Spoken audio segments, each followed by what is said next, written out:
एक ऐसा मुद्दा है जो आज भी आंखों में आंसू ला देता है। और विडंबना देखिए कि इसको भुला देने की पूरी कोशिश की गई कि लोगों की जहन में यह बात आए नहीं, लेकिन प्रधानमंत्री नरेंद्र मोदी के मानस पटल पर वो दर्द अंकित था और प्रधानमंत्री ने 2021 में विभाजन विभीषिका स्मृति दिवस मनाने का निर्णय लिया। अब हर वर्ष 14 अगस्त को मनाया जाता है यह विभाजन विभीषिका स्मृति दिवस। 2021 से इस दिवस को मनाने की शुरुआत हुई थी। प्रधानमंत्री नरेंद्र मोदी ने इस दिवस को मनाने का निर्णय लिया और लाल किले के प्राचीर से प्रधानमंत्री नरेंद्र मोदी ने इसकी घोषणा भी की थी। विभाजन के कारण यातना सहने वालों की याद में यह दिवस मनाया जाता है। जान गंवाने वाले, अपने मूल से उजड़ जाने वालों को इस दिन याद किया जाता है। 14 अगस्त 1947 वो तारीख है जब भारत को काटकर बांट दिया गया था। भारत का विभाजन हुआ था। धर्म के आधार पर, धर्म के नाम पर पाकिस्तान का निर्माण किया गया था, लेकिन लाखों परिवारों के करोड़ों लोगों ने इसकी कीमत चुकाई थी।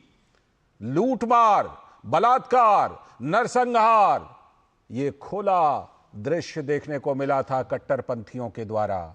और खास तौर पर जो पाकिस्तानी हिस्से थे वहां पर अल्पसंख्यक हिंदुओं और सिखों पर जुल्म की इंतहा कर दी गई थी।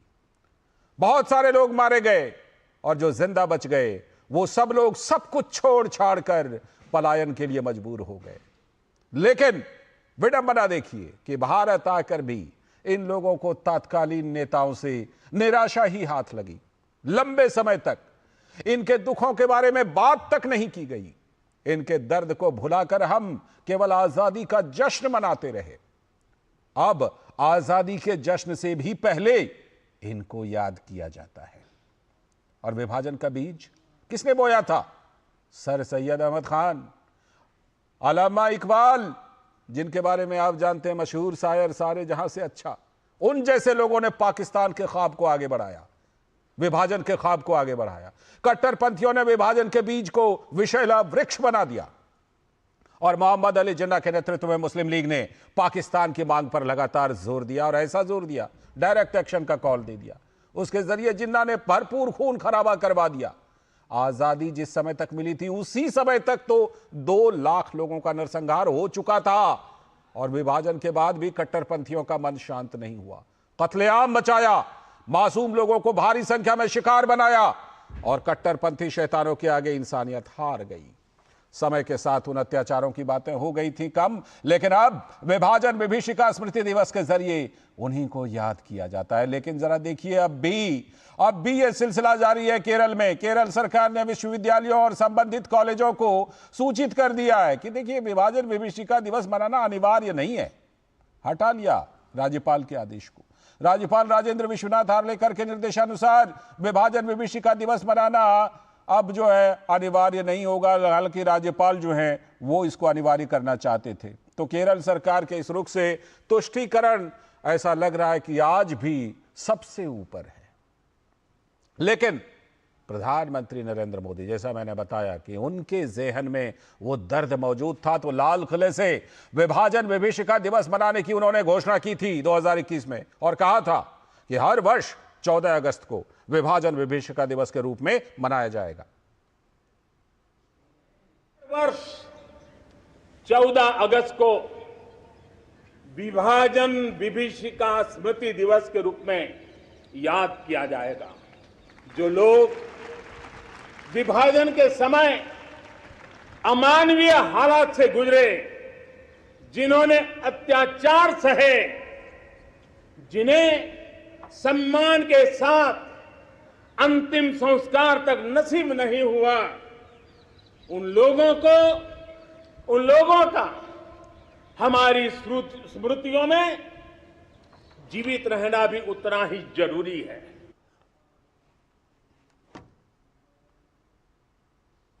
तो आपने प्रधानमंत्री को सुना और जैसा कि हमने रिपोर्ट में बताया कि जब वो यहां भारत आए सब कुछ छोड़ छाड़ कर, उस समय भी उनके साथ यहां के नेताओं ने बेरुखी की थी और वो आज भी जारी है। केरल में देखिए, केरल के मंत्री ने क्या कुछ कहा इस मामले पर, देखिए।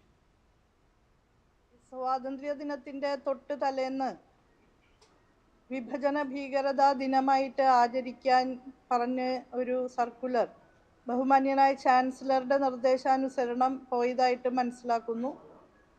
കേരളത്തിലെ ക്യാമ്പസുകൾ ആ പരിപാടി നടത്തേണ്ടതില്ല എന്നുള്ളതാണ് കേരള ഗവൺമെൻറ്റിൻ്റെ അഭിപ്രായം.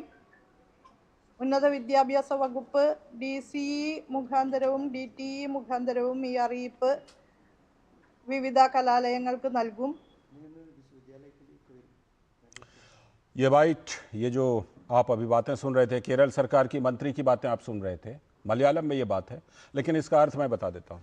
इसका अर्थ ये है कि जो केरल सरकार में, केरल में जो विश्वविद्यालय जितने भी हैं वहाँ पर और शिक्षण संस्थानों में विभाजन विभीषिका स्मृति दिवस मनाना अनिवार्य नहीं है. यानी आज भी उन बेचारों को, उन अभागों को याद करने से परहेज है. क्यों है ये परहेज? समझा जा सकता है. इसके पीछे तुष्टीकरण है. जो पहले कारण था वो आज भी केरल जैसे राज्यों में कारण मौजूद है. तो बीजेपी के नेता तुहिन सिन्हा ने कहा कि यह दिवस विस्थापित लोगों के सम्मान में मनाया जा रहा है, लेकिन कांग्रेस कभी कभी इसका भी सम्मान नहीं करती है.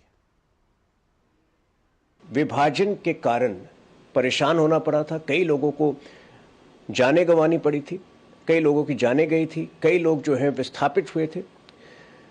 तो उनकी पीड़ा की याद में, उनको उनकी पीड़ा के सम्मान में हम ये दिन ऑब्जर्व करते हैं. दुख की बात यह है कि पिछले 3 वर्षों में आज तक कांग्रेस ने उन लोगों को याद नहीं किया, उनकी स्मृति में इस दिन का सम्मान नहीं किया. और सवाल ये उठता है कि देश की विपक्षी पार्टी ना तो कारगिल विजय दिवस मनाती है, ना तो विभाजन विभीषिका दिवस के दुख में जो है देश के साथ खड़ी होती है. तो ये विपक्षी पार्टी, कांग्रेस पार्टी का हित किस देश के साथ जुड़ा है? सवाल वही है कि हमारे यहाँ की कुछ पार्टियों, कुछ नेताओं का हित कहाँ से जुड़ा हुआ है, और क्या उनको इस तरह की चीख पुकार, इस तरह की दर्द, वो जो उस समय सुनाई दिया, दिखाई दिया, उनको भुलाने में ही उनका फायदा दिख रहा है क्या? राजन खन्ना जी हमारे साथ, जो लेखक और स्तंभकार मौजूद हैं. बहुत बहुत स्वागत सर आपका इस बातचीत में. और एक ऐसे मौके पर हम बात कर रहे हैं सर, जब ये बड़ा संवेदनशील मुद्दा है. आज भी जब उस दृश्य को आप देखिए तो रोंगटे खड़े हो जाते हैं, आज भी आंखों में आंसू आ जाते हैं. किस तरह से वो विभाजन की विभीषिका थी, और क्योंकि आप तो कई बार आपको ये भी अवसर मिला है कि आप उन क्षेत्रों में भी गए जहां से ये लोग समूल उजड़ गए, जहां से इनको कट्टरपंथियों ने समूल उजाड़ दिया, वहां जाकर भी आपने देखा है कि किस तरह से इनका सब कुछ उजड़ गया, सब कुछ खत्म हो गया, लेकिन फिर भी कहीं ना कहीं करीब करीब 7 दशकों तक इनके जो दर्द थे उनको भुला देने की एक तरह से कोशिश हुई सर. देखिए, ये जो विवेकानंद जी ने एक बहुत जब उनका संक्षिप्त जीवन. सर माफी के साथ थोड़ा रोकना चाहूंगा आपको, मैं आपके पास लौटूंगा. इस समय जरा भारतीय जनता पार्टी के प्रेस कॉन्फ्रेंस में